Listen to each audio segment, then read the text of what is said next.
What's going on, Los Angeles? What's up, Ramley? Welcome to the Rams Skinny here on the LA Football Network, live on the Mightier 1090 ESPN Radio. Happy Friday to everyone out there getting excited for the weekend. Unfortunately, might not be a ton of excitement heading into the weekend based on breaking news. We were about to jump on and record, and this happened right before. So our plan today was to talk about Cam Curl, great free agent signing that dropped late last night. 25-year-old safety from Washington signs a 2-year, $13 million deal with the Rams, gives great talent and versatility. We might touch on that, but most likely, most of our time we'll talk about this new breaking news. The GOAT, the great Aaron Donald, has announced his retirement from the NFL, leaving a gaping hole with the Rams defense, leaving a hole in Los Angeles as a fan favorite. Obviously, we'll get into what it means and talk about just the impact he has and the great career he's had, and best of luck to him moving forward. But wow, wild news happening here early morning LA. But first, my man Skinny T, aside from this news that now we got to dive into, how's your morning treating you?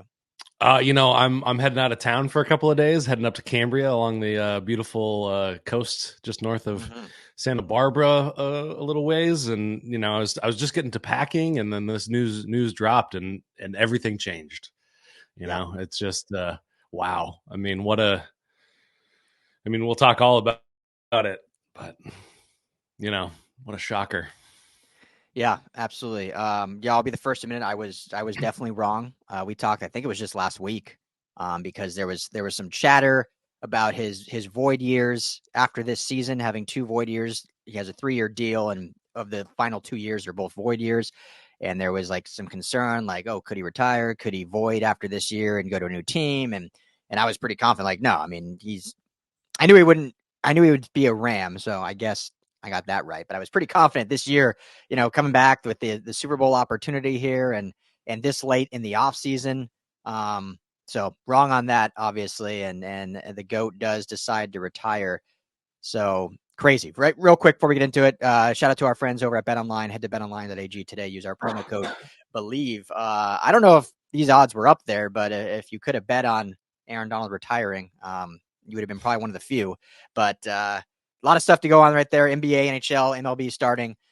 Draft stuff is all on BetOnline. You can bet on, who's going to be the first pick, which you should be betting Caleb Williams because that is going to be the first pick, but all that after that. So betonline.ag, promo code BELIEVE. That's BLEAV. Tell them the guys at the Rams Skinny sent you. All right. So first, just I know we kind of said it, but we're still kind of just in shock here. Just your initial reaction to Aaron Donald. We don't have to talk about the Rams yet, like what it means for the Rams, but just, on the GOAT, I think he'll go down as the greatest Ram ever. And so just your thoughts on it? Greatest defensive player of all time in that conversation. Yeah. Right up there with LT. Dominant force. This defense revolved around him. He raised the level of the defense, every defense he played on. Players got better when they played around him. I mean, my mind is just swirling. So many questions that it raises. We were looking at stats before we hopped on, and the stats just don't do it justice. He's 40th all time in sacks in 10 seasons. 111 sacks, 3-time defensive player of the year. I don't know if there's probably other people in that strata, but not a lot, and probably deserves more defensive players of the year. But there's always that fatigue where they have to vote for somebody else just because they can't do it, 2-3 years in a row, whatever. Yeah. So, Super Bowl champion, huge reason the Rams were, So those are initial thoughts. Yeah, I think I go back to, longest tenured Ram, drafted in St. Louis. So very cool that he spent his entire career with the Rams organization, his entire 10-year career. Goes out, I think, on top. Like, yeah, they didn't win the Super Bowl last year, but goes out, fully healthy, coming off another tremendous year. That's all a dude does is put out tremendous years, but doesn't go out as a guy that was aging or declining. I don't think it looked like he lost a step last year. And he was instrumental in Kobie Turner's development. Obviously, a lot of that credit goes to, Coach Henderson as well. But I think when you play alongside Aaron Donald, it's going to elevate everybody. He's that true. When you think of like legendary players in the game, stats tell one story, Super Bowl wins tell one story, but how you elevate your teammates tells a big part of the story. And that's not a stat you can put on paper or a data point. But when you look at the likes of like a John Elway or, Tom Brady or some of these other greats, it's like, how did they elevate the guys around them? And I think it's Aaron Donald truly was the catalyst of that in elevating guys around him. And you look at the defense last year, we talked all the time, Skinny, about how, playing above expectations and really, I think, surprising a lot of people. But I think Aaron Donald patched a lot of poor play up with his supreme play. I mean, we were getting double and triple teamed. It's going to allow guys like Kobie Turner to have a great rookie year. It's going to allow guys like Byron Young to develop quicker when he's facing less pressure. It's going to allow guys like Michael Hoyt to have career years. And it's going to allow young people on the back end a little more room for error when you have the greatest to ever do it up front, wreaking havoc on running games and quarterbacks. So the greatest, a sad day for LA football, a sad day for the Rams. Excited to see what Aaron Donald does next. Still young. What is he, 33, 32? I mean, young guys, got a family, beautiful family, father, husband, obviously. So, I think that's a big reason why he's doing this. I'm sure he'll do something else. I mean, maybe he'll end up on the USC Trojans coaching staff with Coach Henny. Who knows? Maybe that's what's going down. I don't know. But yeah, I mean, kudos to him. Just, one of the greatest to ever do it. Yeah, and talk about his durability as well. That was, something that probably flew under the radar, but didn't miss a lot of games over his time, over his 10 years. Even sometimes playing through pain. I remember that playoff game where I think he had dislocated some cartilage in his ribs, which just sounds terrible. I've messed up my ribs snowboarding a couple of times, and you can't really do anything. And he's going out there wreaking havoc again. So yeah, exactly. But like that's a part of the questions that are going through. It's why now? What was it what's the decision making process for him? Reports from Jordan Rodriguez are that the team did know, which raises a whole other list of questions about their investment on defense and what they've done so far. DJ Reader, that would have been a nice addition with this news. But where was I going? Oh, the whys, the team knew, Coach Henderson, who we had a great relationship with, left the team earlier. That was kind of a talking point. And I swept it under the rug just because I like working with my best friend too, but it's not going to like change my career trajectory. Yeah. But I mentioned, the process of preparing and ensuring that you're the best player on the field and improving every year, that's exhausting. So it's, I can't remember who said it, but I don't get paid to play on Sundays. I get paid to prepare to play on Sundays. So I'm paraphrasing that quote, but I wish I remember who it was, but the preparation is what really takes it out of you. Thinking back to 2 days and, all the conditioning and, this guy's a top peak elite performer,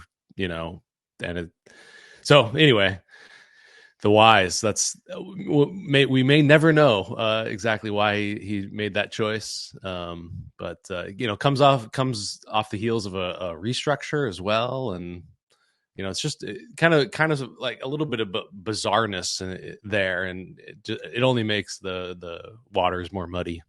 Yeah. It's that's kind of and this is, has literally happened 30 minutes ago. So I'm still digesting it, but that's the strange thing to me. We know like him retiring, I don't think it's shocking because he's been talking about it since they won the Super Bowl. There was thoughts he may hang it up right after that win, and then he comes back and the whole team deals with injury. They had their worst season ever under Sean McVay. That offseason, they basically tear it down to the studs, even though they called it a remodel, which obviously they did. They made the playoffs still. Decide to come back. Like that would have made sense. Like, okay, yeah, you gave it one more shot. It was a bad year. Came back. But now it's like, okay, you came back after that, and now there's so much excitement. The band's back together. You have you have a lot of draft capital. You have a lot of cap space. Like this is a true like Super Bowl window, everyone calls it, a 3-year window or so, which was what his contract was and what Matthew Stafford's contract is. And probably what Sean McVay contract basically is and what he wants to do. So it's like this is the last 2 to 3 year window with this entire core of Rams. And so it's just very surprising to me that he ended up deciding, and I'm no qualms with it. It's his decision, obviously, and obviously made a good one for his family. But it's surprising after everything that he's been through and all of last year that he didn't want to give this year a shot. And sometimes your body tells you everything you need to know. And like I mentioned earlier, like he's going out on the top of his game and not, maybe he felt like he couldn't give enough to be at that level again and didn't want to, maybe he just felt like he couldn't be the Aaron Donald that everyone knows. Like we won't know unless he comes out and says that. But yeah, it's that. And then as you kind of alluded to, if the Rams did know, which indications are they did, and you would think they did. Like I never like to assume too much, but I don't think Aaron Donald would just spring this on them 4 days after free agency started. Like you would think they've had conversations. And so it is just very surprising that they did nothing to address the basically front seven in free agency at all, knowing you're going to have not just a hole at defensive line, but the largest hole in the NFL because he is the best defensive lineman in football. And you're losing him. You didn't add anyone on that front. Didn't add any edge rushers on that front. You added a safety, which we were hoping to talk about, Cam Crow, which I think is a great addition. You get Darius Williams back, and that's what you've done. And so, and now all the big names are gone. Like there's still names out there. I'm sure they'll still add someone, but yeah, that is a bigger question to me almost is if you knew and this was coming, whether it was guaranteed or not, I'm just shocked they didn't do anything to really at least, I'm not even saying you're never going to be as good, but at least try to fortify that area because, I mean, now I guess you go into like I said, there's still time to add people, but now you go into the draft and, you have a lot of holes now. Yeah. Yeah. Lots, even more, we've been talking about edge forever, cornerback forever. And people told us to relax. It's going to be okay.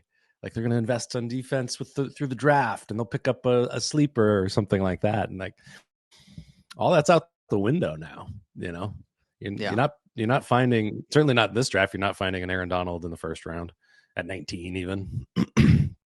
Maybe that's where they end up going. But you mentioned the rebuild, and in that process, Les Snead talked about the pillars of the team being Stafford, Cooper Kupp, and Aaron Donald. And now you take that pillar out and you're just standing on two legs. And just from a numbers standpoint, they have to replace 87 pressures. This is just from last year, 87 pressures, 10 sacks, 47 tackles.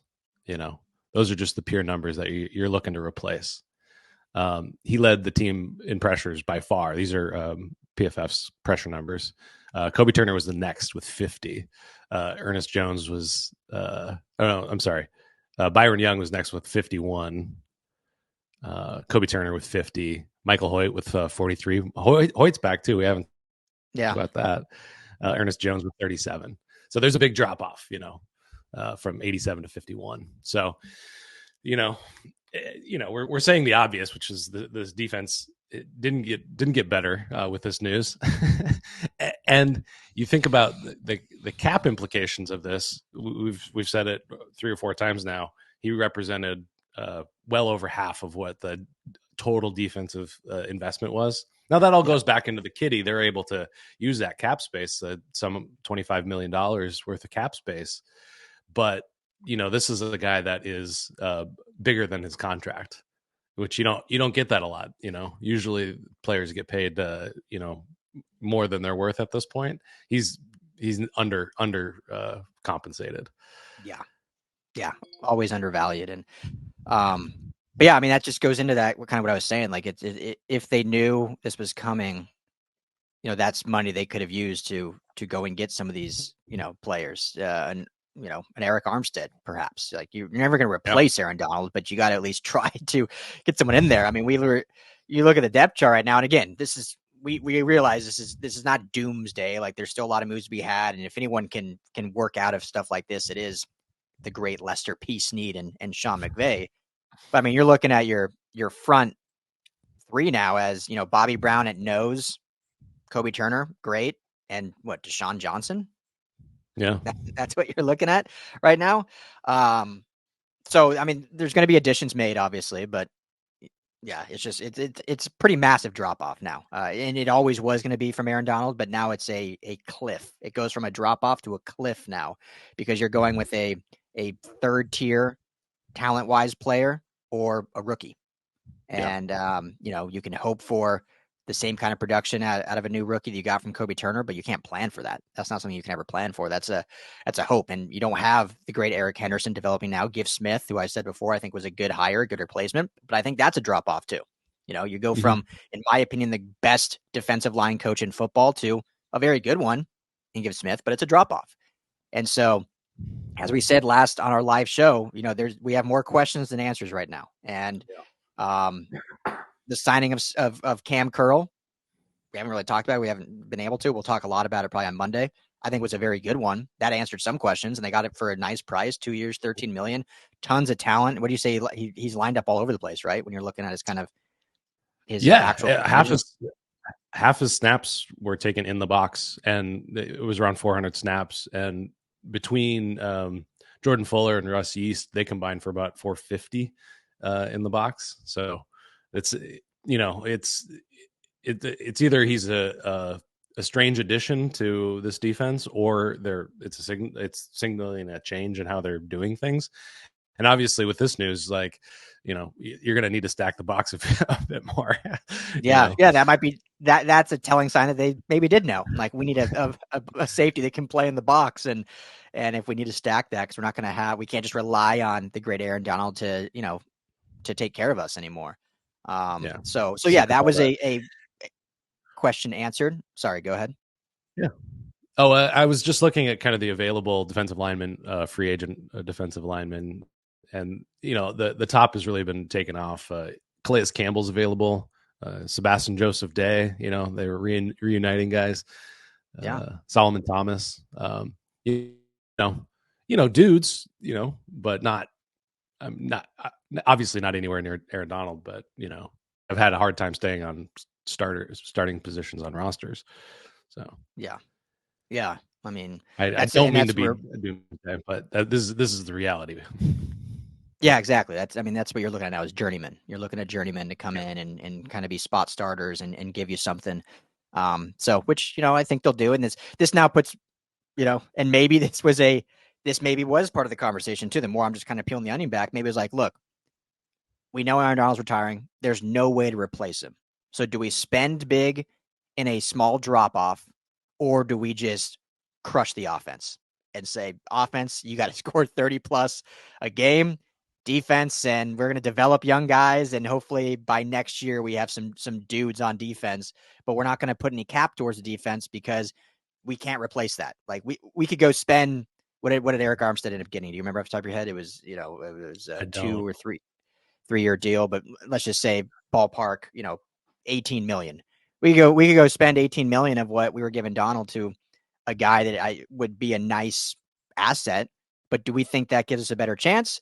Or do we roll the dice on journeymen and rookies and just really fortify our offense that we know with the prowess of Sean McVay's play calling, with the greatness of Matthew Stafford, that's going to be our bread and butter, and the defense will just kind of pull it along and hope we can develop guys the way we did last year. I mean, maybe that was the thought process, is they didn't want to put cap towards it because there's no way to replace Aaron Donald, so why throw money at it? I'm not saying do that, but maybe that's not positive. Certainly one way to think about it. Interesting name to watch at 19 in the draft, since I kind of brought it up. Byron Murphy from Texas. Yeah. If he makes it there, that's the top.